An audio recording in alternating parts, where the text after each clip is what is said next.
बिस्मिल्लाहिर्रहमानिर्रहीम। हम डिस्कस कर रहे हैं सेकेंड ईयर एफएससी का मैथ। हमने प्रीवियस लेक्चर में डिस्कस किया था definite integral.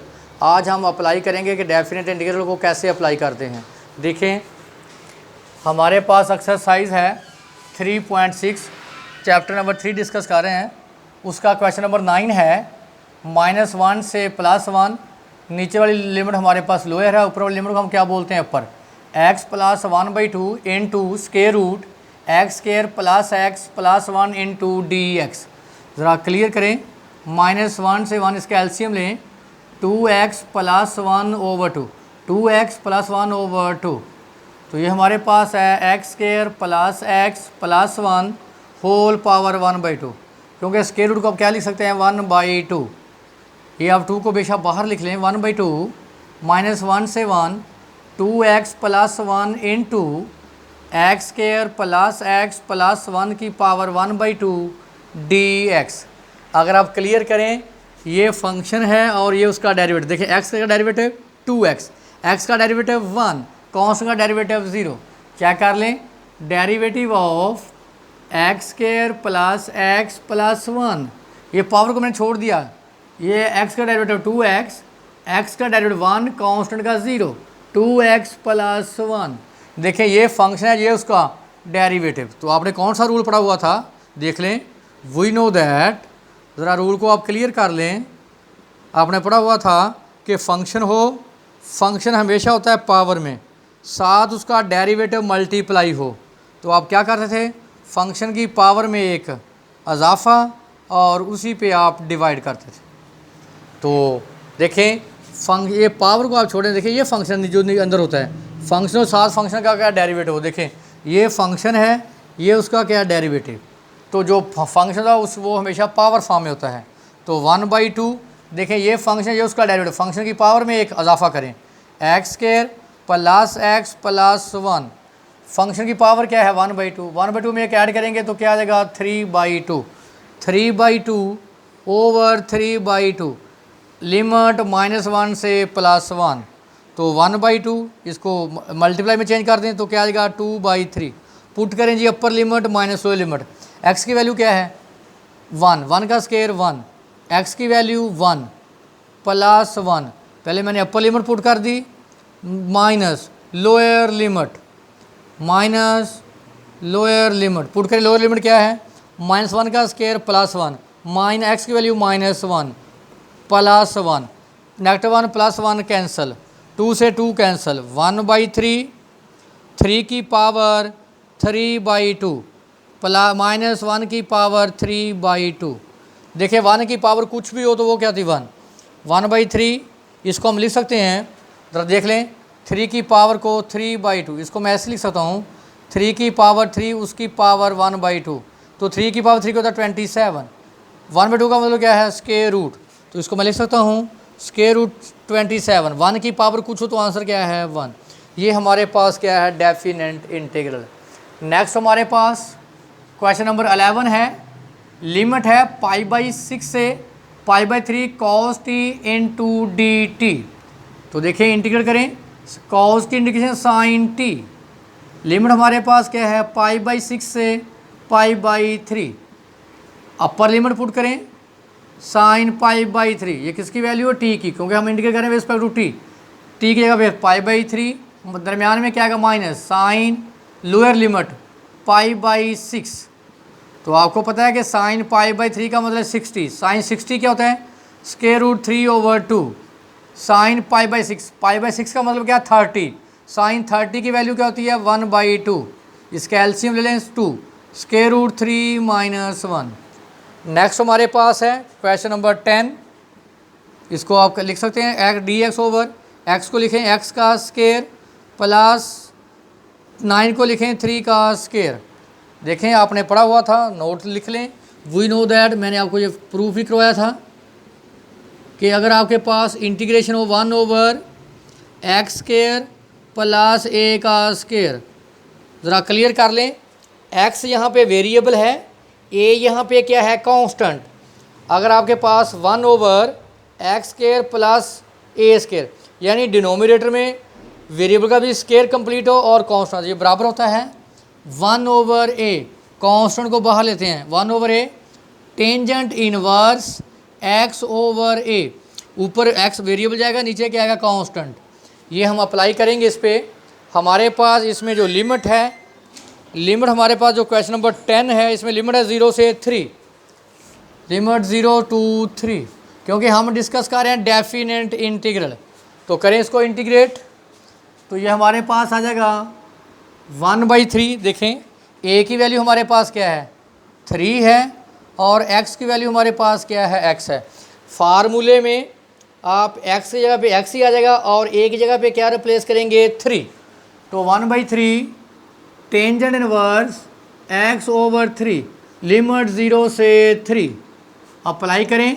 Upper limit tangent inverse, देखिए यहाँ पुट करें x की वैल्यू 3 से 3 कैंसिल क्या आ गया 1 माइनस टेंजेंट इनवर्स, यहाँ आप x की वैल्यू पुट करें 0/3 आंसर क्या आ जाएगा 0।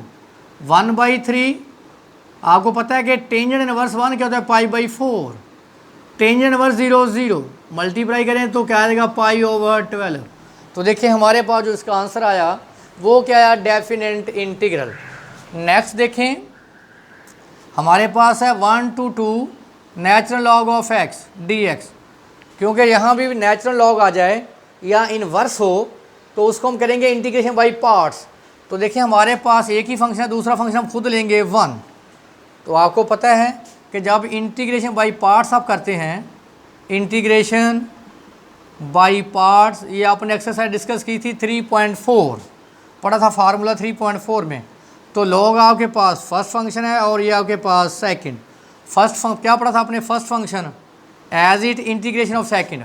आपको पता है कि 1 की इंटीग्रेशन क्या होती है x, लिमिट 1 से 2 माइनस होल इंटीग्रल फर्स्ट का डेरिवेटिव, लॉग ऑफ x का डेरिवेटिव क्या आएगा 1/x, सेकंड की इंटीग्रेशन 1 की इंटीग्रेशन x इंटू dx।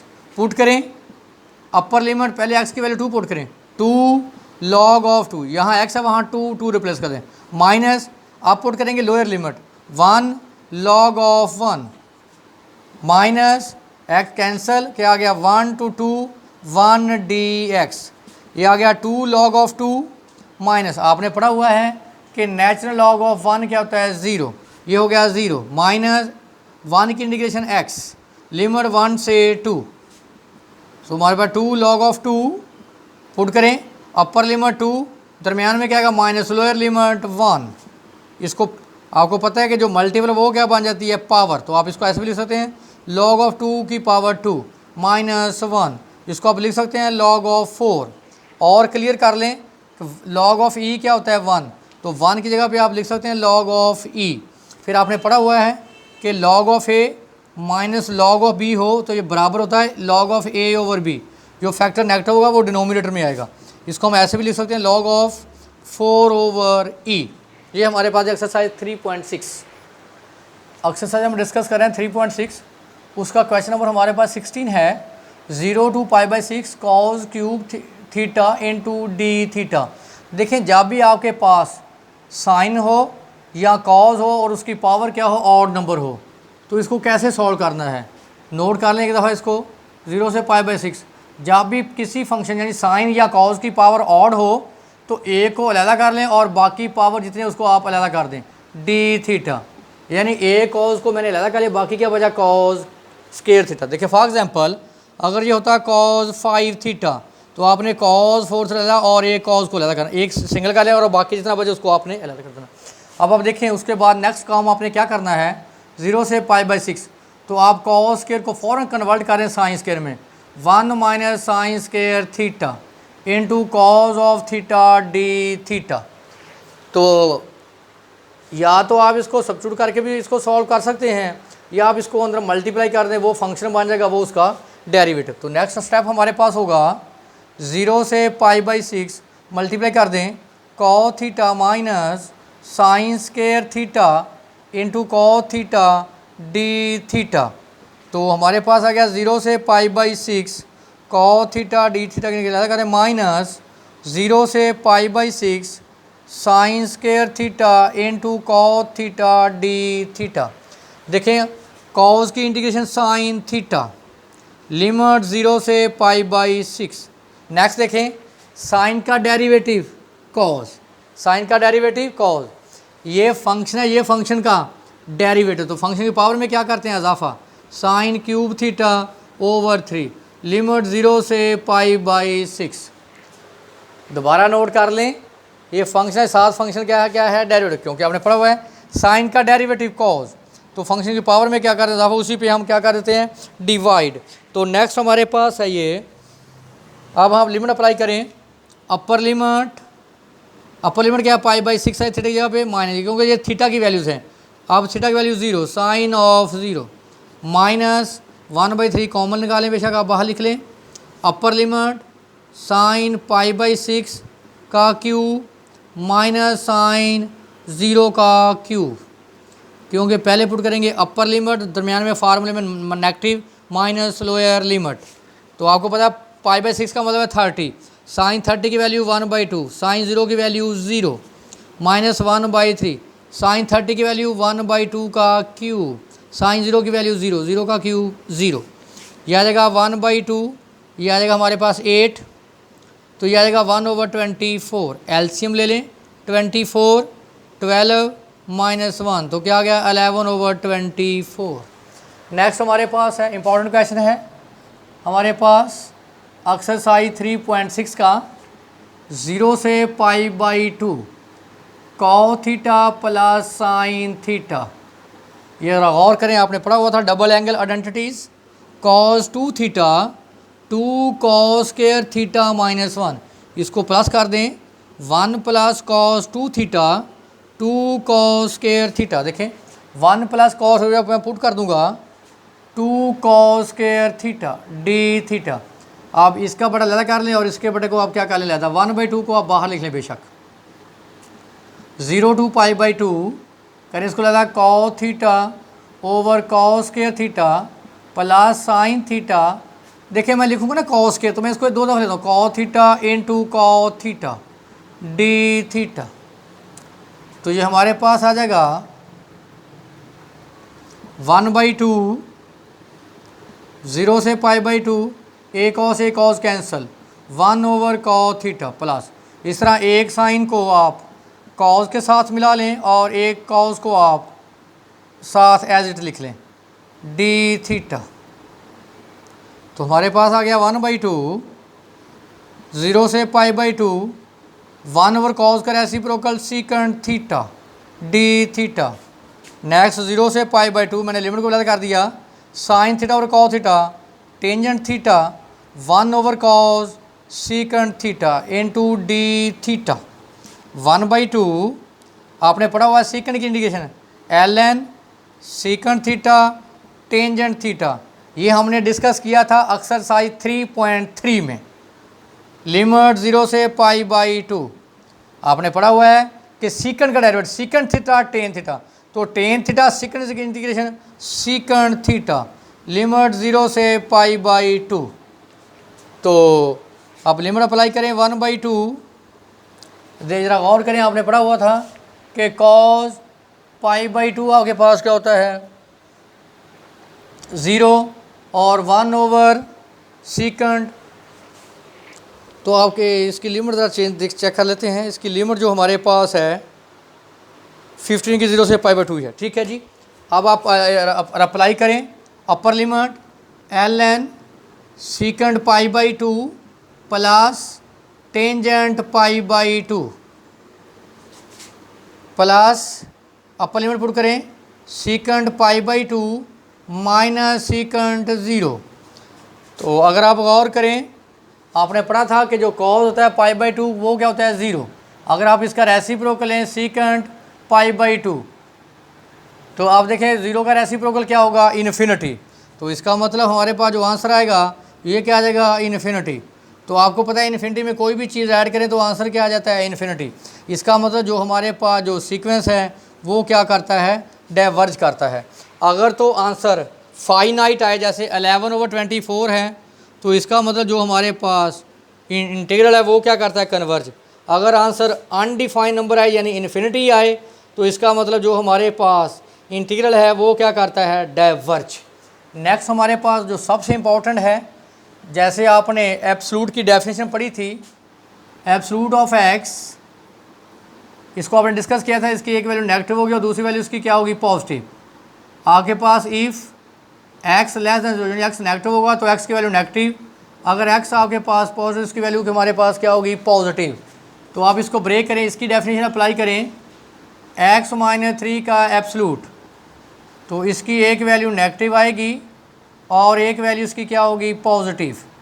तो देखें, इसको लिखने का तरीका समझें, जो एब्सोल्यूट के अंदर नंबर है उसको आप 0 के इक्वल ले लिया करें, वहाँ x की वैल्यू क्या आएगी, 3, एक्स वैल्यू 3, जहाँ जो नंबर आएगा उससे छोटी नंबर पे आंसर नेगेटिव आएगा, उससे बड़े पे आंसर क्या आएगा, पॉजिटिव।